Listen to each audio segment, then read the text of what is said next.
ఒక తప్పు చేసిన వ్యక్తిని సమర్థించుకొస్తున్నటువంటి కాన్సెప్ట్ కనబడుతుంది. నువ్వు ఏ మతంలోనైనా ఉండు, నీ మతాన్ని పూర్తిగా నమ్ము, ప్రేమించు, పాటించు, నీ ధర్మాన్ని గురించి నువ్వు గొప్పగా చెప్పుకో, తప్పే లేదు. ఎందుకు? నువ్వు విశ్వసిస్తున్నావు కాబట్టి. వాళ్ళ భాషలో చెప్పాలంటే విశ్వాసివి కాబట్టి. అవును, అంతవరకు రైట్.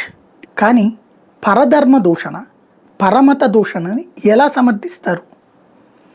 ఇప్పుడు పాస్టర్ ప్రవీణ్ హత్యకు గురయ్యాడని చెప్పే ప్రతి ఒక్కళ్ళు, నమ్మే ప్రతి ఒక్కళ్ళు, అతని హిందువులు చంపేశారని ప్రచారం చేసిన ప్రతి ఒక్కళ్ళు ఎందుకు మర్డర్ చేయాలి?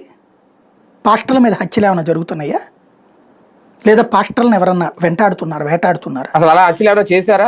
ఇన్ని వేల మంది పాస్టర్లు ఉన్నారు కదా, ఇన్ని లక్షల మంది క్రైస్తవులు ఉన్నారు కదా, ఇన్ని కోట్ల కుటుంబాలు ఉన్నాయి కదా, ఏమొచ్చింది ప్రాబ్లం? ఎవరి మీద ఎవరు దాడి చేయట్లేదు కదా. ఓన్లీ పాస్టర్ల మీదనే ఎవరైనా చేస్తుంటే అందులో భాగంగా ఈయన కూడా జరిగిందయ్యా అనుకోవచ్చు, లేదు కదా. కానీ ఈయన విషయంలో ఎందుకు వచ్చింది వీళ్ళకి అనుమానం? ఈయన దైవ దూషణ చేస్తున్నాడు కాబట్టి. ఈయన దైవ దూషణని పరదైవ దూషణ చేస్తున్నాడు. ఒక్కళ్ళని కాదు, అన్ని మతాలకి సంబంధించినటువంటి వాళ్ళని. హిందూ దేవీ దేవతల్ని దారుణాతి దారుణమైనటువంటి వల్గర్ కామెంట్స్ చేశాడు. రాముడి గురించి చేశాడు,